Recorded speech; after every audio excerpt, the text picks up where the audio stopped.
Assalamualaikum warahmatullahi wabarakatuh. Waalaikumsalam warahmatullahi wabarakatuh. Bismillahirrahmanirrahim. Alhamdulillahi rabbil alamin. Wassalatu wassalamu ala asyrafil anbiya'i wal mursalin, imamil muttaqin, sayyidil ghurril muhajjalin, wa ala alihi wa sahbihi ajma'in, amma ba'du. Saudara-saudara kaum muslimin rahimakumullah, pada pertemuan terdahulu sudah kita bicarakan tentang memperbaiki akhlak, baik akhlak kepada Allah Subhanahu wa ta'ala, akhlak kepada sesama manusia, maupun akhlak kepada makhluk Allah lainnya di luar manusia. Kemudian secara umum Al-Imamul Ghazali rahimahullah membagi akhlak dalam dua bagian besar. Pertama, apa yang oleh beliau dinamakan al-akhlakul mahmudah, yaitu akhlak yang terpuji. Seseorang yang kepada Allah ia bertauhid, dalam pergaulannya dengan sesama manusia ia mempunyai sifat-sifat yang terpuji, seperti rendah hati, sabar, jujur, ikhlas, dan lain sebagainya. Kemudian dalam sikapnya kepada makhluk Allah di luar manusia, ia dapat mengembangkan nilai-nilai ihsan sesuai dengan tuntunan imannya. Ini seluruhnya dinamakan al-akhlakul mahmudah atau akhlak yang terpuji. Kemudian yang kedua oleh beliau dinamakan al-akhlakul mazmumah, yaitu akhlak yang tercela.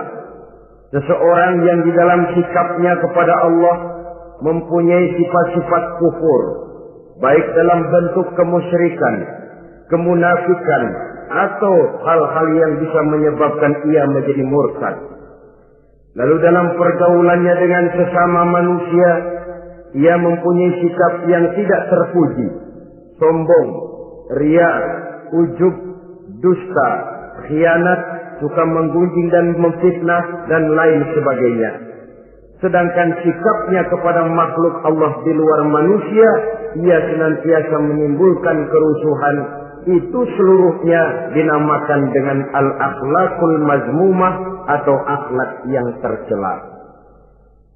Untuk memperoleh akhlak yang baik, yang dalam bahasa populernya dinamakan al-akhlakul karimah, para ulama sufi memberikan tuntunan. Pertama, melalui jalan yang disebut takhalli. Yang kedua, tahalli. Dan hasilnya nanti akan membuahkan tajalli.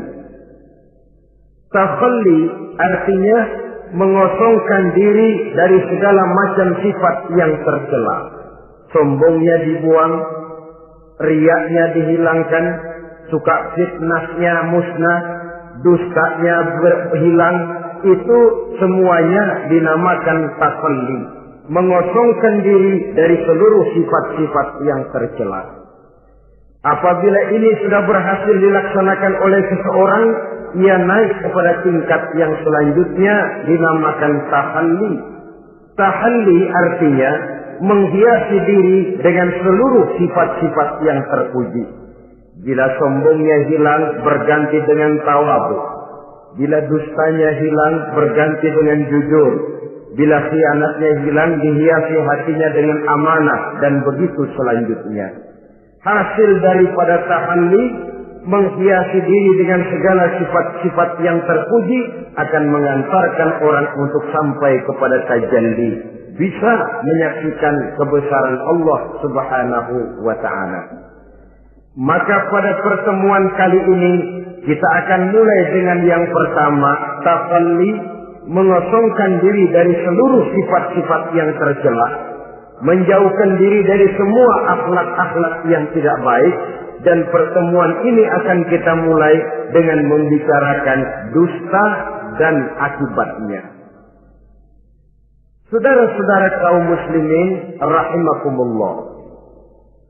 Salah satu nikmat yang diberikan Allah kepada kita makhluk manusia dalam hidup ini adalah kemampuan untuk berkata-kata.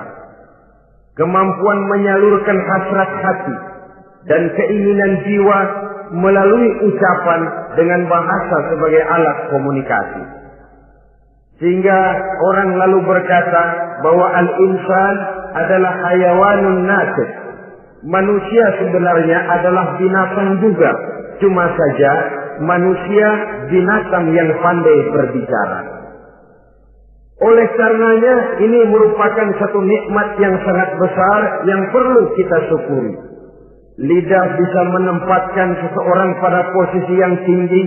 Lidah juga bisa menempatkan orang pada posisi yang paling rendah. Karena lidahnya orang dipuji, karena lidahnya orang dicaci maki dan dicela. Pendeknya seperti kata pepatah, al-lisan saghirul jirmi azimul jurmi. Lidah itu walaupun kecil bentuknya tetapi besar akibatnya. Hampir sebagian besar dari kesulitan-kesulitan yang menimpa manusia pada mulanya disebabkan oleh lidahnya. Sehingga pepatah mengatakan salamatul insan fi hifdzil lisan. Manusia akan selamat apabila dia pandai menjaga lidahnya. Seperti orang kita bilang, lidah tidak bertulang. Artinya bicara kadang-kadang demikian enak, bicara kadang-kadang demikian nikmat, tidak terasa akan membawa akibat yang tidak pernah kita perhitungkan sebelumnya. Oleh karenanya, salah satu yang menyebabkan manusia bisa turun nilai kemanusiaannya apabila dia telah mempergunakan lidahnya untuk suatu yang lazimnya kita namakan dusta. Apa sebenarnya dusta itu? Dikatakan al-kadzib huwa adamu mutabaqatil khabar lil waqi'. Dusta ialah tidak adanya persesuaian antara berita dengan kenyataan. Itu yang dinamakan dusta. Berita tidak sesuai dengan kenyataannya. Nah, bentuknya bisa mengada-ada, bisa menambah-nambah, ataupun mengurang-ngurang. Itu bentuk-bentuk daripada tidak sesuainya berita dengan kenyataan. Mengada-ada, yang tidak ada diada-adakan, itu jelas merupakan dusta. Kemudian menambah-nambah, beritanya sebenarnya cuma 1 meter, tapi disampaikan orang kepada kita 5 meter, yang 4 meter tambahan. Disitulah kemungkinan terjadinya penyusupan-penyusupan berupa dusta adanya. Ataupun mengurang-urang. Beritanya sebenarnya 8 meter, sampai ke kita cuma 2 meter. Yang 6 meter berita itu dikorup. Itu juga sudah bagian tersendiri daripada yang dinamakan dusta. Oleh karenanya kita harus berusaha. Pertama dari sifat mengada-ada. Yang tidak ada diada-adakan. Itu jelas dusta. Dan ini pekerjaan paling enak memang. Orang seakan-akan terpesona. Orang seakan-akan kagum. Padahal kita mengada-ada. Barang yang tidak ada diada-adakan. Rasul juga pernah, saudara-saudara. Tapi bernada seperti ini, namun jujur. Satu saat beliau sedang duduk, ada seorang perempuan mengendarai onta, sudah tua sekali ontaknya. Lalu Rasul bangun menegur orang tadi, "Bu, kenapa naik anak onta?" katanya. Perempuan ini bilang, "Ya Rasul, yang saya kendarai ini bukan anak onta, tapi biang onta." Begitu. "Iya, tapi dia punya ibu kan? Onta ini punya.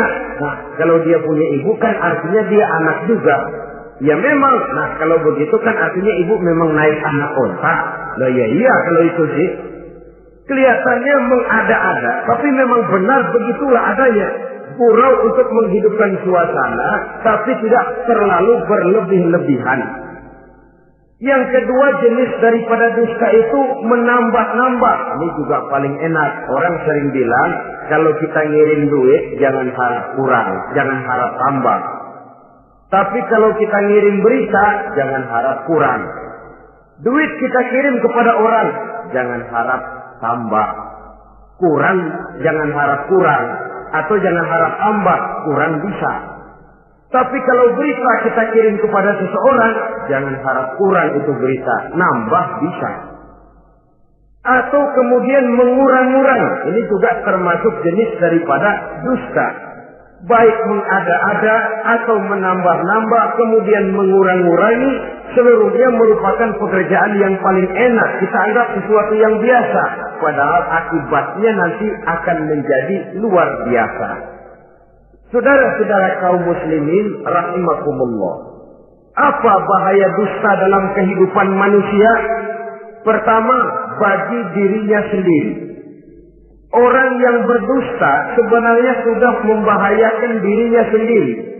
Apa bahayanya? Pertama, ia akan dikucilkan dari pergaulan. Sekali dia berdusta, orang mungkin masih percaya. 2 kali dia berdusta, orang mungkin masih bisa mentolerir. 3 kali dia berdusta, orang ngecap. Ini memang udah wataknya nih. Hobi dah kalau begini. Akhirnya dia dikucilkan dari pergaulan. Lain hari, walaupun dia serius bicara, orang nggak lagi nanggapin sebagaimana yang semestinya. Dikucilkan dari pergaulan. Akibat apa? Akibat dari dusta yang dilakukannya. Akan merugikan dirinya sendiri. Ada satu cerita, saudara. Seorang pengembala kambing sedang mengembalakan kambing di tanah lapang. Satu hari iseng dia sendirian. Ini orang kampung pengen tahu dibohongin. Teriak dia, tolong ada serigala, ada serigala. Mendengar teriakan ini karuan, satu kampung orang nyaris keluar semua. Yang bawa pentungan, yang bawa golok, yang bawa pisau. Mana serigalanya, mana? Ini pengembala tadi nyengir. Kagak ada. Gua bohongin lo. Sudah, pulanglah orang kampung ini. Sekali, besoknya begitu lagi. Keluar lagi orang kampung, ternyata juga tidak ada serigala. Pada hari yang ketiga, serigalanya benar-benar datang. Si pengembala tadi pucat, lalu teriak-teriak, tolong ada serigala datang. Nah orang kampung udah nandain. 2 kali kita dibohongin, ini paling dia bohong lagi. Satu pun tidak ada orang kampung yang keluar untuk menolong. Akhirnya kambingnya habis dimakan oleh serigala. Yang rugi dirinya sendiri. 1 kali dia bohong, orang percaya mungkin.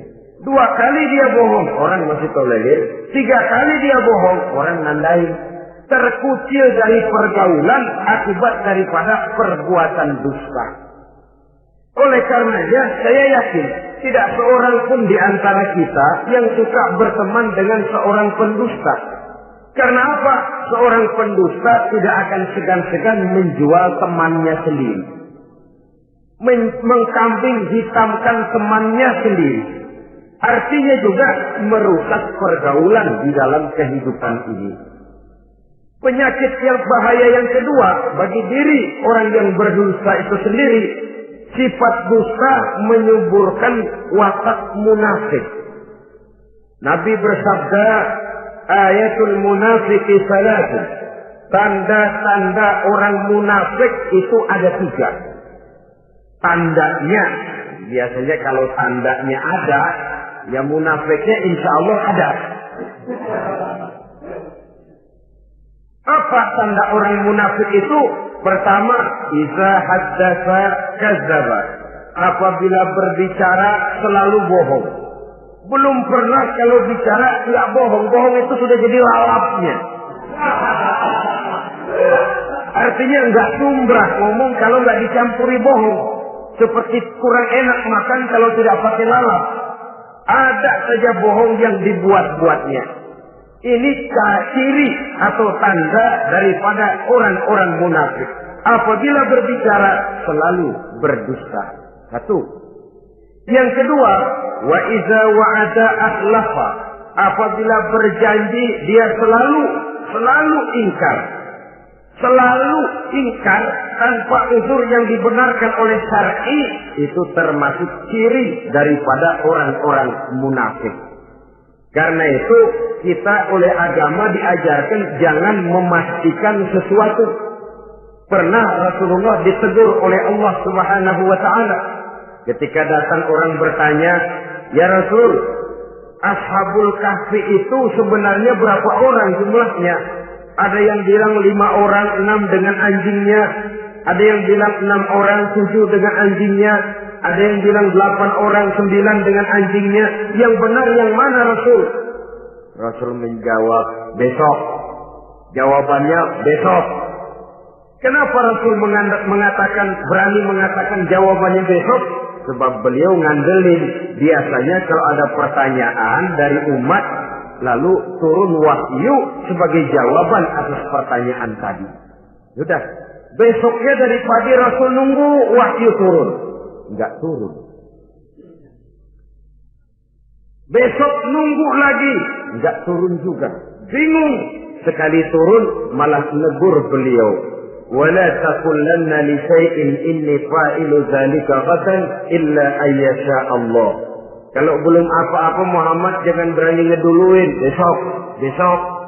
Semuanya hanya bisa terjadi dengan izin Allah. Illa ayyasha Allah.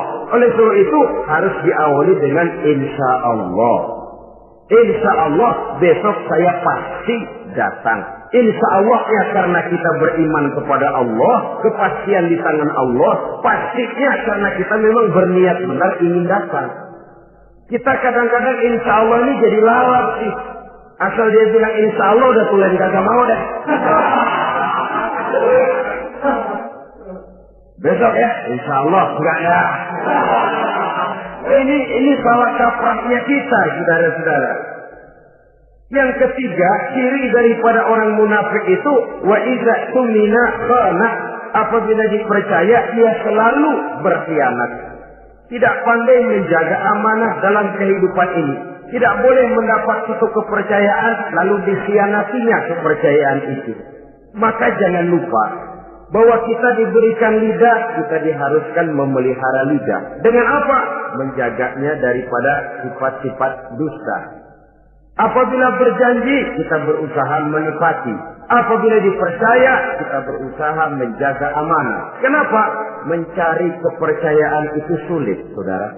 Tetapi memelihara kepercayaan itu jauh lebih sulit. Apalagi kalau yang bernama rahasia. Rahasia itu memang selama masih ada dalam hati. Kalau sudah kita bicarakan kepada orang lain, itu sudah bukan rahasia lagi sifatnya. Memang sih pada mulanya kita bisa ngomong. Nih gue ngomong begini nih sama lu doang nih. Lu jangan ngomong-ngomong sama yang lain ya. Nanti yang kita ajak ngomong lagi sama orang lain. Nih sama lu doang nih. Jangan ngomong-ngomong sama yang lain. Akhirnya kan terus sampai walaupun setiap kali ngomong mesti cuman malu doang nih ya. Tapi akhirnya tuh beritanya jadi merata menjalar. Kenapa? Rahasia adalah apa yang ada di dalam hati. Jikalau sudah kita bicarakan kepada orang, sudah bukan rahasia lagi namanya. Apalagi sifat manusia. Kalau dia lagi seneng sama kita, jangankan perbuatan kita yang baik, perbuatan kita yang salah pun masih dibenarkannya juga. Tapi kalau dia sudah jengkel sama kita, jangankan kita main judi, kita ngaji masih salah. Itu kalau orang sudah nggak senang itu ya begitu. Dia benci sama kita. Jangankan kita main judi, kita baca Quran masih salah. Tapi kalau dia senang sama kita, hampir matanya itu hilang dari penilaian-penilaian yang objektif. Oleh karenanya sifat dusta menyuburkan sifat kemunafikan di dalam diri seseorang yang di antara tandanya tadi iza haddatsa kadzaba, apabila berbicara ia selalu berdusta. Kemudian bahaya yang ketiga, orang yang selalu berdusta jauh dari ketenangan. Sebab apa? Pada saat kita mendustai seseorang, orang itu mungkin percaya, tapi makin dia percaya, makin tersiksa batin kita. Kenapa? Hati kita sendiri ngomong, lu percaya kok gue bohongin? Kita sendiri tahu bahwa kita bohong. Itu yang menyiksa batin. Jauh dari ketenangan. Apalagi akan timbul satu sifat was-was. Ntar dia tahu. Bagaimana kalau rahasia ketahuan? Bagaimana kalau dia tahu saya bohong? Ini akan menyebabkan seseorang jauh dari ketenangan hidup. Makin rajin dia berdusta, makin tersiksa jiwanya. Lain kalau hatinya sudah mati. Dusta memang sudah jadi profesinya, kebiasaannya. Tidak merasa menyesal, tidak merasa berbuat salah. Dusta itu sudah jadi hobi. Sehingga enak saja. Hati sudah jadi mati kalau sudah begitu. Dan sepanjang hati sudah jadi mati, itulah yang paling kita khawatirkan. Artinya nilai kita adalah bangkai berjalan dalam pandangan Allah Subhanahu wa ta'ala. Saudara-saudara kaum muslimin rahimakumullah. Oleh karenanya membahayakan diri sendiri dusta itu. Yang kedua, berbahaya bagi masyarakat banyak. Tentu saja apabila status sosial kita tinggi, makin luas akibat daripada kedustaan kita. Seorang kepala rumah tangga yang berdusta, seluruh keluarganya jadi rugi. Seorang kepala kampung yang berdusta, rakyat sekampungnya rugi. Seorang gubernur berdusta, rakyat satu provinsi rugi. Seorang pemimpin negara berdusta, rakyat satu negara rugi. Makin tinggi status sosial, makin besar akibat daripada suatu dusta. Oleh karenanya menimbulkan keresahan di tengah masyarakat. Masyarakat itu apa? Dimulai dari masyarakat yang paling kecil, rumah tangga. Kalau satu rumah tangga sudah diwarnai oleh sesuatu yang bernama dusta, maka ketenangan, ketentraman, kebahagiaan rasanya akan sulit terwujud di dalam rumah tangga itu sendiri. Seorang istri apabila sudah pandai mendustakan suaminya, maka itu sudah berarti memulai keretakan dalam kehidupan rumah tangga, menimbulkan benih-benih ketidakpercayaan. Apabila seorang suami sudah mulai mempunyai titik ketidakpercayaan kepada istrinya lagi, itu sudah menandakan retaknya basis kehidupan rumah tangga. Istri yang mendustakan suaminya, umpamanya diberikan nafkah, lalu mestinya sebenarnya sudah diperhitungkan cukup, uang masih ada, dikatakannya habis, dan lain sebagainya. Akibatnya nanti si suami mikir-mikir, kan menurut perhitungan duit masih cukup, kenapa sudah habis? Nah, oleh karena istrinya tidak jujur, suaminya juga mulai berusaha tidak jujur lagi. Mendapat penghasilan besar, mengaku sedikit. Kalau sudah begitu, saling dusta mendustai pun sudah dimulai. Nanti akan terus meresap kepada kehidupan daripada anak-anak sebagai anggota di dalam rumah tangga kita. Saudara-saudara, oleh karenanya rumah tangga bisa saja berantakan, menjadi kacau, baik karena dusta istri, dusta suami, dusta anak, atau dusta orang lain menyulut dan mengganggu rumah tangga kita.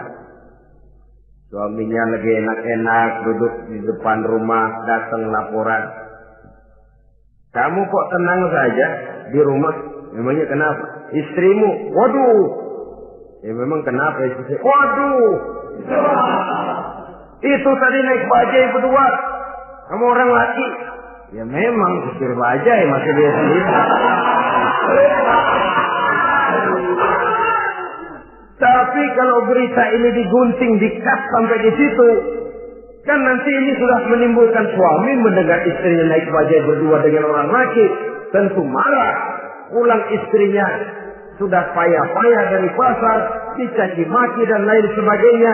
Apa ini? Akibat dari omongan, dari lidah yang memang kecil dan tidak bertulang itu, tapi sungguh sangat besar akibatnya. Kemudian juga pergaulan. Berapa banyak saudara jauh dari saudaranya, teman berpisah dengan temannya, tetangga marah dengan tetangganya akibat daripada perbuatan lidah, daripada ucapan lidah ini. Akibat daripada yang bernama dusta ini. Oleh karenanya, saudara-saudara, dusta pun merusak pergaulan. Kemudian usaha. Satu kali kita berdusta, mungkin usaha mendatangkan untung.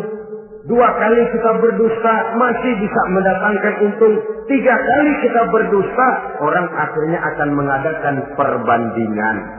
Ini kadang-kadang dalam usaha, dalam dagang, dusta juga bisa jadi lalang. Orang nawar dagangan kita, berapa harganya bang? 500. 300 ya, tadi ada yang nawar 400, saya nggak jual.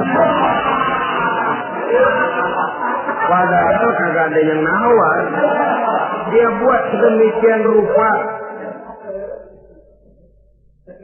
Atau kadang-kadang tidak segan-segan memakai sumpah untuk membela kebohongannya. Walaupun sebenarnya bukan sumpah, karena sumpah itu harus dengan lafzul jalalah, wallahi atau billahi, atau demi Allah. Kadang-kadang dengan kata-kata yang kasar. Modalnya cuma 500. Tapi ketika ditawar orang, yang bener aja nawar bu. Padahal ini saya beli modalnya aja 700 perak, biar mampus nih. Dia beli cuma 500, ngaku modalnya 700 pakai biar mampus lagi. Saudara hadirin yang saya hormati, sepintas mungkin orang percaya, mungkin orang yang tergerak untuk membeli, tapi kemudian keuntungan yang didapat dengan jalan berdusta itu bisakah membawa berkah dalam kehidupan kita? Rasanya tidak. Dan kalau sudah tidak membawa berkah, maka itu keuntungan itu tidak lagi akan mendatangkan ketenangan di dalam kehidupan. Oleh karenanya menjaga lidah ini memang berat. Sehingga dalam satu hadis lain Nabi bersabda, al-jannatu mustaqatun ila arba'ati nafar. Surga rindu, surga kangen kepada 4 macam manusia. Ini model. Biasanya manusia yang kepengen benar masuk surga, ini malah surganya yang rindu, kangen benar kepengen dimasuki oleh 4 macam manusia.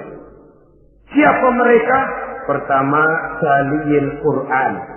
Orang yang gemar, hobi membaca Al-Quranul Karim. Orang yang gemar membaca Al-Quran dirindukan oleh surga. Apa membaca sekedar membaca? Ya, membaca Quran dan beribadah dari sebab membaca itu mengerti atau tidak mengerti artinya. Tapi jangan lupa, membaca adalah alat agar kita mengerti. Mengerti adalah sarana agar kita bisa mengamalkan dengan baik. Itu maksudnya. Baca Al-Quran agar kamu mengerti isinya. Kalau sudah kamu mengerti isinya, kamu bisa mengamalkannya dengan baik. Jadi sungguh pun yang dimaksud di sini adalah orang yang gemar membaca Al-Quran, tapi prosesnya setelah membaca, orang mengerti.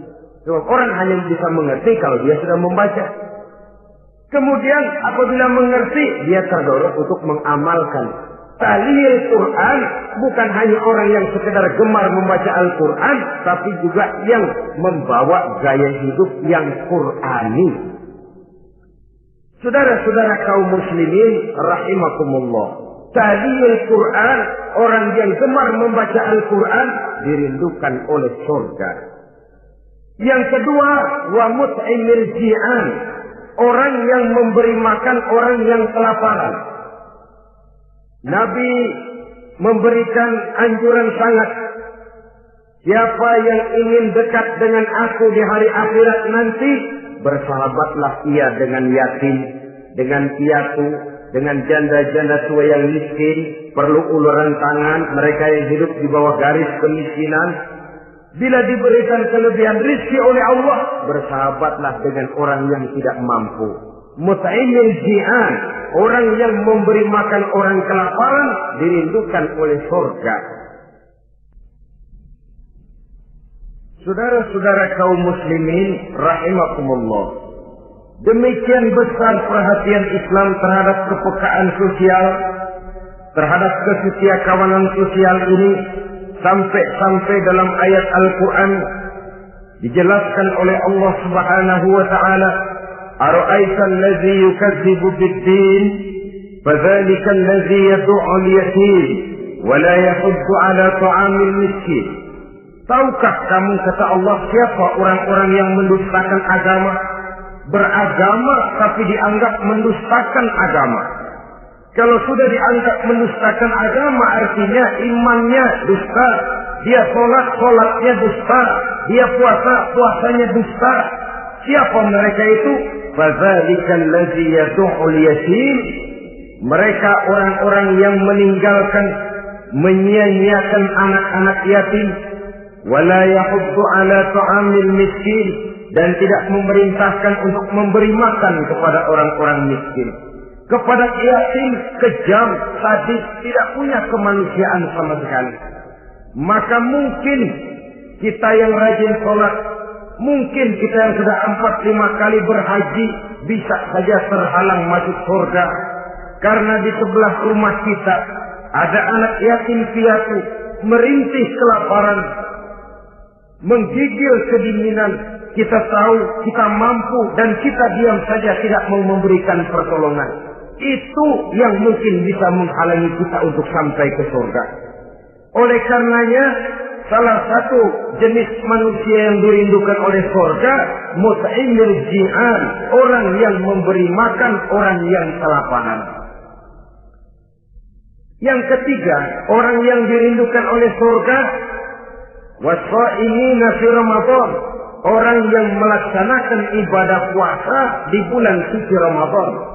Dan yang keempat, ini yang ada kaitannya dengan masalah kita, wa hafizil lisan. Salah satu manusia yang dirindukan oleh surga ialah orang yang pandai menjaga lidahnya. Artinya dia bisa menempatkan diri, kapan waktunya bicara, kapan waktunya diam. Orang bilang memang kalau bicara itu perak, diam itu emas. Maksudnya diam lebih berharga daripada bicara. Tapi orang memang harus pandai menempatkan diri. Artinya tahu kapan waktunya bicara, kapan mestinya diam. Kalau waktu diam dia bicara, namanya dia tidak tahu diri. Kalau harus bicara dia diam, dia namanya juga tidak mau menyampaikan sesuatu yang seharusnya dia sampaikan. Sama saja ada orang bilang sedikit bicara banyak bekerja. Sebenarnya harus seimbang. Banyak bicara harus banyak bekerja. Biasanya kalau sedikit bicara banyak bekerja itu dua kemungkinan. Kalau nggak main catur, maling. Yang namanya maling, bicaranya sedikit. Maling buka jendela, lalu berbisik sama temennya. Udah tidur. Ngomongnya segitu, selebihnya dia kerja serapi-rapinya. Sebaliknya, banyak bicara, sedikit kerja, bahkan nggak pernah kerja. Orang gila. Coba dia lihat orang gila, ngomong melulu. Kerjaannya nggak ada. Jadi oleh karena itu memang harus seimbang. Pendeknya kita harus tahu kapan mesti bicara, kapan mesti diam. Kalau menghadapi kebatilan kita diam, kata Nabi, as-sakitu 'alal batil syaitanun asraf. Orang yang diam menghadapi kebatilan, setan gagu. Masya Allah, saudara-saudara. Ada munkarat, ada maksiat, ada kebatilan, ada kezaliman. Dia diam, tidak mau menyampaikan yang benar. Itu setan gagu. Sehingga dikatakan qulil haqqa walau kana murran, sampaikan, katakan yang benar walaupun pahit. Dan memang menyampaikan kebenaran bukan main pahitnya. Bukan main getirnya, banyak resikonya. Tapi ini sesuatu yang harus kita sampaikan.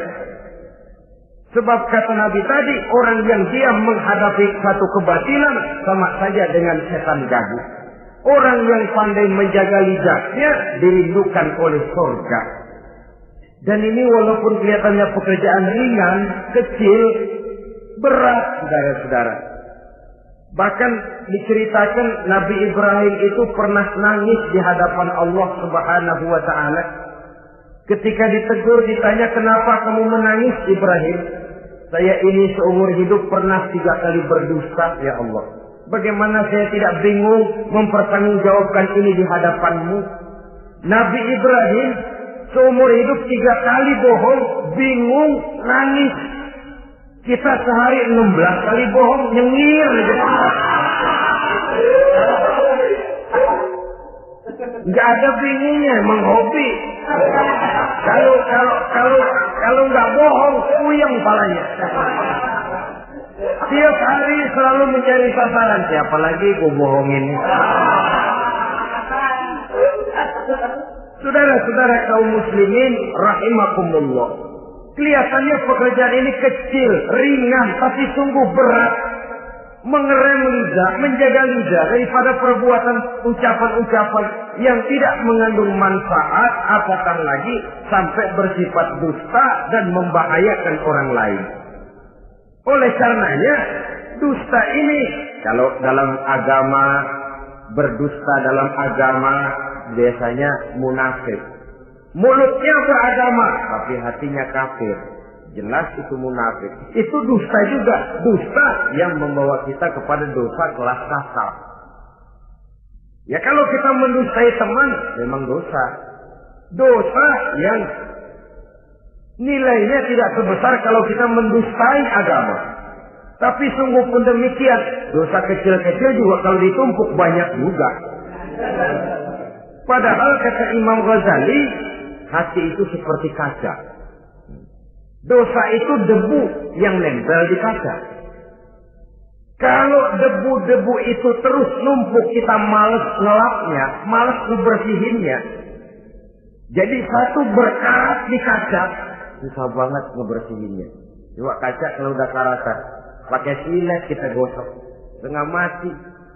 Begitu juga perbuatan dosa. Kalau kita senang dusta, biarinlah dosa kecil.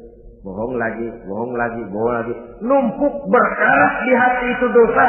Nah hati itu kalau sudah dilingkungi oleh karat, nur, cahaya kebenaran itu sulit untuk masuk. Karena dia sering berdusta, orang lain dianggap sama juga sama dirinya. Ini yang celaka. Oleh karenanya timbul sifat menyamakan orang lain dengan keadaannya sendiri. Dikala itu hati yang sudah penuh dengan noda-noda dosa itu sudah berkarat sehingga sulit untuk dibersihkan lagi. Itu sebabnya Nabi berpesan, ittaqillaha haitsu ma kunta wa atbi'is sayyi'atal hasanata tamhuha wa khaliqin nasa bi khuluqin hasan. Bertakwalah kamu kepada Allah dimanapun saja kamu berada. Bertakwa dimanapun saja kamu berada. Di pasar takwa kita, di kantor takwa kita, di masjid takwa kita, di rumah tangga bertakwa kepada Allah dimanapun saja kamu berada.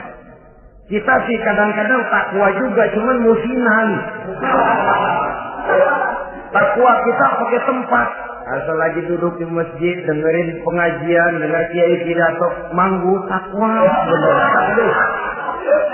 Keluar dari masjid, teler aja lagi.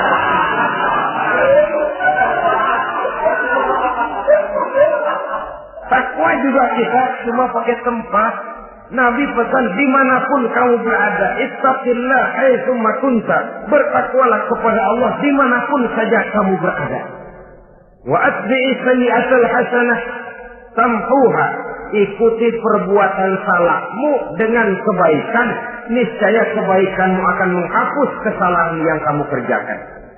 Kalau sadar kita, ya Allah tadi berdusta, astagfirullah, perbanyak istighfar. Ikuti. Jadi begitu tuh kaca kena debu, lap. Kena debu lagi, dilap lagi. Kena debu, dilap lagi. Insya Allah tidak sampai berkarat. Jangan lalu nunggu. Ntar aja dah taubat, udah tua-tuaan dikit. Kayaknya umur dia yang ngatur.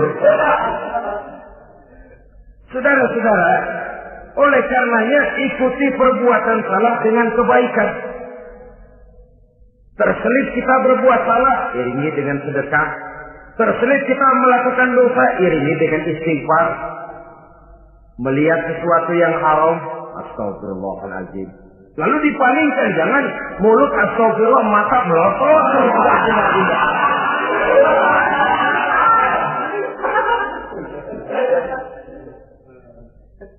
Wa khaliqin nasa bi khuluqin hasani, dan bergaulah dengan manusia mempergunakan akhlak yang baik.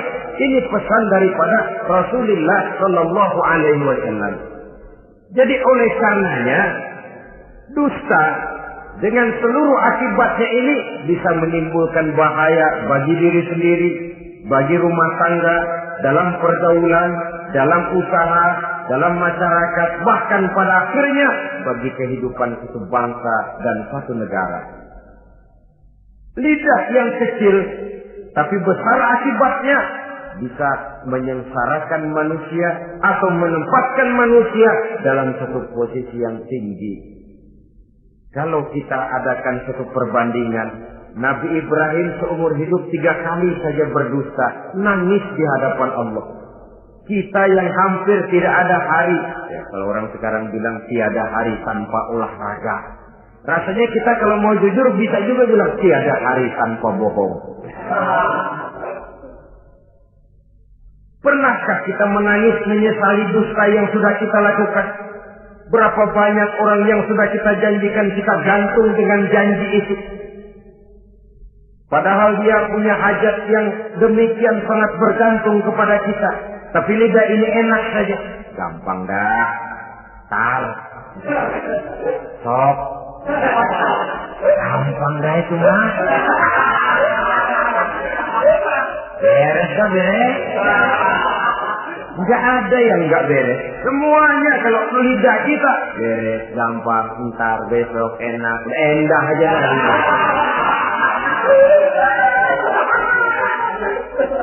Habis orang kita gantung dengan harapan.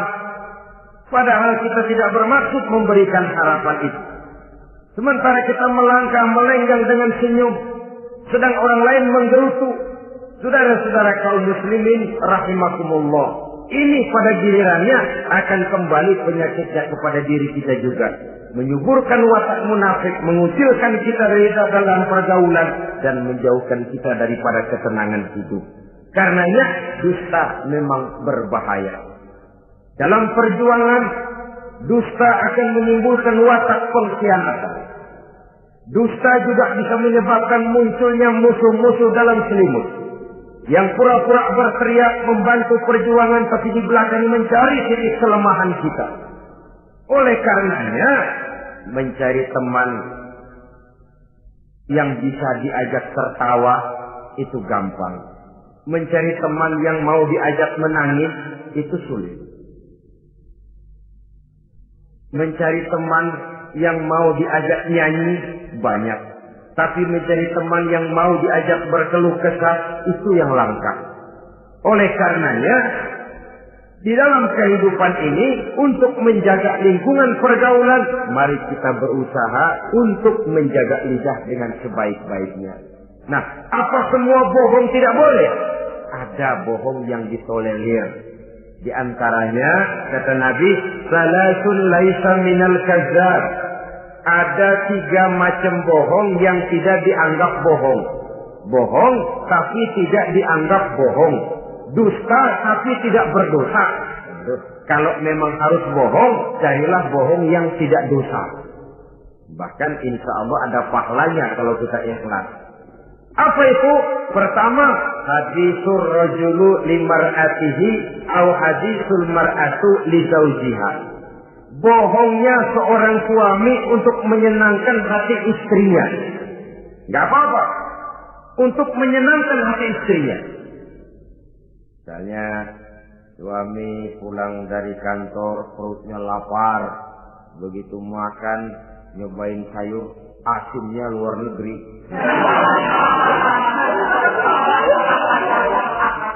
Baru dicobain sedikit, suaminya udah celam-celam, melotot matanya. Istrinya negor, bang sayur keasinan ya?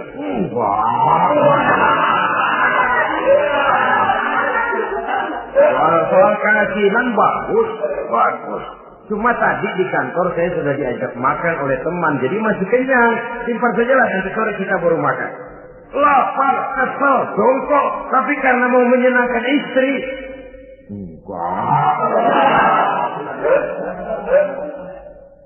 Atau sama saja dustanya seorang istri untuk menyenangkan hati suaminya. Bisa saja itu terjadi. Suaminya beli sendal buat istri. Mahal, padahal murah, kena mahal. Warnanya gak enak dilihat, potongannya norak. Suami istri tahu kalau itu sendal murah. Suaminya tanya, bagaimana bu sendal yang saya beli? Wah, cakep bener bang, luar biasa. Tangga kita mana ada yang pakai sendal begitu. Memang kagak ada, jelek.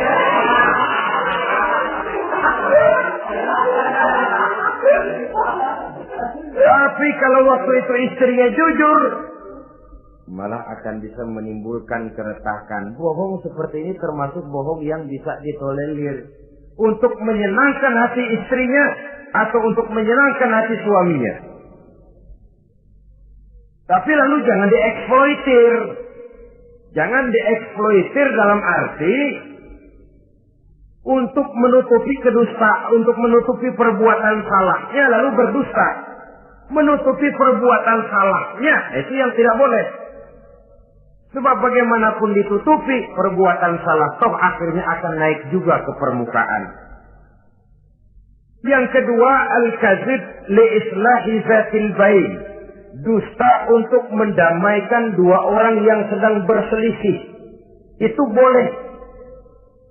Malah Raja Iblis, kalau ada dua orang yang sedang berselisih, marahan kita jadi tukang sulut, tukang ngipasin. Datang ke sana ngipasin, datang kemari ngipasin. Tidak mendamaikan. A marah sama B. Datang kita sama A katanya kamu marahan sama B. Ya itu B kurang aja. Enggak begitu. Saya kemarin ketemu di si B, dia bilang kangen sama sampean, pengen ngobrol sama-sama. Padahal B enggak pernah ngomong apa-apa. Dia bohong, dia olah sedemikian rupa supaya orang yang berselisih jadi damai. Itu bohong yang berpahala malah. Yang ketiga, bohong untuk menyelamatkan jiwa seseorang. Itu boleh. Ada orang mau membunuh, PKI nyari ustad. Nah, kamu tahu rumahnya Ustadz Ano, kamu tahu? Tahu Pak. Di mana? Bapak mau apa? Mau saya bunuh dia, kurang ajar. Oh, orangnya nggak ada Pak. Mana? Wah, tahu keluar negeri, keluarnya lagi kali dah. Jauh. Padahal orangnya ada di dalam, tapi dia berdusta untuk menyelamatkan jiwa orang yang sedang terancam. Itu malah boleh, bukan saja boleh, berpahala, malah berdosa kalau waktu itu dia jujur. Mau cari ustaz buat apa nih Pak? Mau saya bunuh? Ada Pak di dalam, ada.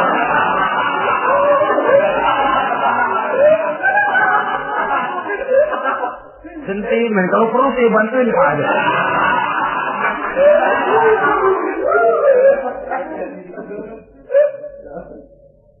Hanya jenis bohong-bohong seperti ini yang bisa ditolerir. Itu akibat di dunia, saudara. Kita sudah bisa terkucil dari pergaulan, retak rumah tangga, usaha mengalami kebuntuan, masyarakat mengalami keresahan akibat dusta. Di akhirat nanti, na'udzubillah, summa na'udzubillah. Kita baca dalam riwayat Mi'raj, Rasul melihat orang yang lidahnya menyengser ke tanah, digunting, putus, bersambung lagi, digunting lagi, putus lagi, bersambung lagi. kadang dituangi dengan coran api neraka. Nauzubillah, coran neraka. Kita nginjak puntung aja lompat. Ini mulutnya dituangi dengan coran dari neraka. Innalillahi wa inna ilaihi raji'un. Ya, tapi kalau dituangi coran begitu dari neraka kan terus mati sekaligus. Ya, kalau terus mati lumayan. Neraka itu kata Quran, kullama nadijat juluduhum baddalnahum juludan ghairaha liyazuqul azab. Tiap kali hancur kulitnya, kami buatkan kulit yang baru. Diazab lagi, hancur lagi, dibuatkan lagi. Untuk apa begitu? Liyazuqul azab, biar dia rasain. Kalau sekali kemplang mati mah enak. Pokoknya diazab di neraka, digejrot, mati, selesai. Lumayan. Ini nggak ada matinya. Penyet, bangun lagi, kemplang lagi, persis dalam cemen.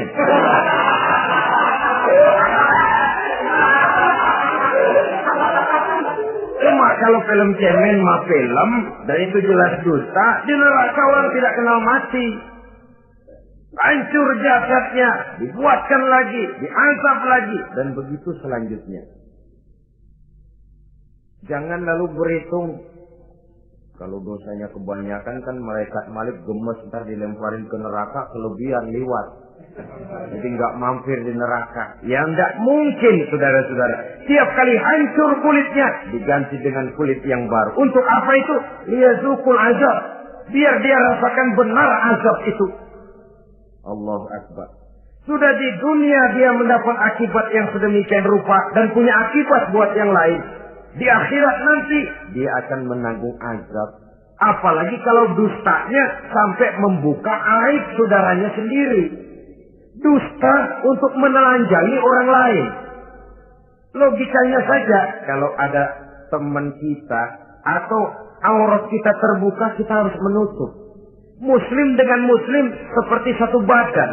Bila yang satu sakit, yang lain ikut merasa sakit. Bila yang satu tercela, yang lain ikut merasa tercela. Dikala itu, kita harus justru menutupi aib orang lain. Malahan Nabi mengatakan, siapa yang menutupi aib saudaranya di dunia ini, saudaranya muslim, Allah akan menutupi aibnya di akhirat nanti. Kita kadang-kadang bukan nutupin sih, malah ngorek-ngorek. Kadang-kadang nggak tahu aja nggak tahu. Ya, gue dengar anak, banyakan dia ngipasinnya. Saudara-saudara kaum muslimin rahimakumullah. Begitu lidah yang suka berdusta digunting dari gunting api neraka, terpotong dibulatkan lagi, terpotong dibuatkan lagi, tidak henti-hentinya sampai kepada hari akhirat nanti. Karena itu berlindung kita kepada Allah. Jangan sampai diberikan lidah yang gemar berdusta. Tapi lidah yang gemar mengatakan yang benar walaupun terasa pahit. Mengucapkan kebenaran itu besar resikonya. Panjang jalannya, banyak akibatnya. Mencegah kemunkaran besar resikonya. Tapi itu harus kita lakukan. Setidaknya mencegah kemunkaran. Rasulullah sallallahu alaihi wasallam dalam satu hadis menyatakan iyyakum wal kadhiba fa innal kadhiba yahdi ilal fujuri wal fujuru yahdi ilal nar. Hati-hatilah kamu daripada sifat dusta, sebab sesungguhnya dusta membawa kepada perbuatan durjana dan perbuatan durjana menggiring orang kepada neraka. Mula-mula memang ucapan, dari ucapan orang melangkah kepada perbuatan, dan perbuatan itulah yang akan jadi penilaian Allah. Jikalau baik, dia akan menyebabkan kita ke surga. Jikalau tidak baik, perbuatan kita jugalah yang akan menjerumuskan kita ke dalam neraka. Dimulai dari suka berdusta. Akibat lidahnya gemar berdusta, perbuatannya pun merupakan perbuatan dusta. Suka pura-pura, mental munafik. Artinya hilang sifat kejujuran dalam dirinya. Apabila ini sudah melembaga dalam kehidupan seseorang, sulit dia melepaskan diri dari cengkraman dusta itu sendiri. Untuk jangka pendek di dunia ini maupun jangka panjang di akhirat nanti, dusta hanya akan membawa malapetaka bagi diri yang bersangkutan dan juga bagi orang lain. Benar kalau tadi pepatah mengatakan salamatul insan fi hifdzil lisan. Bahkan ada yang bilang kalau lidah lukai hati, kalau pedang lukai tubuh masihkan ada harapan sembuh. Kalau lidah lukai hati, kemana obat hendak dicari? Kita tampar orang dengan tangan 2-3 hari, 2-3 jam bahkan sudah hilang bekas tamparan itu. Tapi kita tampar orang dengan lidah, dengan ucapan, seumur hidup dia akan tetap ingat. Kita bohongi orang, kapan ketemu dia ingat nih, dia nih. Nih yang kerjanya bohongin melulu. Gimana aja ada bohongnya. Kalau sudah dicap sebagai pendusta, kita memang nggak tahu, tapi tiap kita jalan orang iringi perjalanan kita. Pembohong, pembohong, pembohong. Saudara, masyarakat ini punya hukum yang tidak tertulis, tapi lebih kuat dan lebih kejam daripada hukum yang tertulis. Sehingga lalu orang mengatakan sekali arang tercoreng di dahi, seumur hidup orang tak percaya. Ini artinya hukum masyarakat itu lebih kejam daripada hukum yang tertulis. Sekali kita dicap sebagai pendusta, lain kali kita mau benar-benar banget juga. Aku benar-benar banget ini, sumpah dah. Alah, sumpah lu udah lalap dah, udah laku. Ya Allah, kita sumpah pun orang nggak percaya. Ya kalau binatang kita pegang ekornya, barangkali. Tapi kalau orang jelas omongannya yang kita pegang. Nah kalau omongannya sudah nggak bisa dipegang, apanya lagi yang kita harapkan? Oleh karenanya, saudara-saudara, lidah yang kecil bentuknya tapi besar akibatnya ini harus diisi dengan nilai-nilai iman. Lidah yang sudah dimasuki nilai iman akan berat untuk berdusta, berat untuk memfitnah, berat untuk menggunjing, ringan untuk mengucapkan yang baik, ringan untuk zikrullah, ringan untuk baca Quran, ringan untuk musyawarah terhadap hal-hal yang baik. Lidah yang ada imannya, aduh berat saja kalau sudah memfitnah orang, berat kalau harus menggunjing orang. Tapi lidah yang belum ada imannya, nyelonong saja, licin kalau diajak fitnah, licin kalau diajak ngata-ngatain orang, licin kalau diajak mengadu domba orang lain. Dan ini akan berakibat nantinya timbulnya keretakan, keresahan sejak dari pribadi, rumah tangga, masyarakat luas. Akibat apa? Dusta. Dari sekian dusta yang paling kita khawatirkan adalah kalau kita sampai dicap oleh Allah sebagai pendusta agama. Beragama tapi dianggap pendusta. Agama sekedar lipstik, agama sekedar dekorasi, agama sekedar penghias kartu tanda penduduk, tapi hidup jauh dari tuntunan nilai-nilai agama. Pendusta-pendusta agama semacam ini pada gilirannya akan terkena penyakit yang disebut munafik. Iman lidahnya tapi kufur hatinya. Islam ucapannya tapi kufur perbuatannya. Nah, ini resikonya sangat besar. Adapun dusta-dusta kepada orang lain, dosa ya dosa, tapi dosa yang mudah untuk bertaubat. Kalau saya katakan mudah untuk bertobat, saya bukan merangsang kita untuk berdusta, bukan. Tetapi jangan lupa seperti saya katakan tadi, bagaimanapun ringannya suatu dosa, kalau ditumpuk dan ditumpuk, dia akan berurat, berakar dan berkarat di hati kita.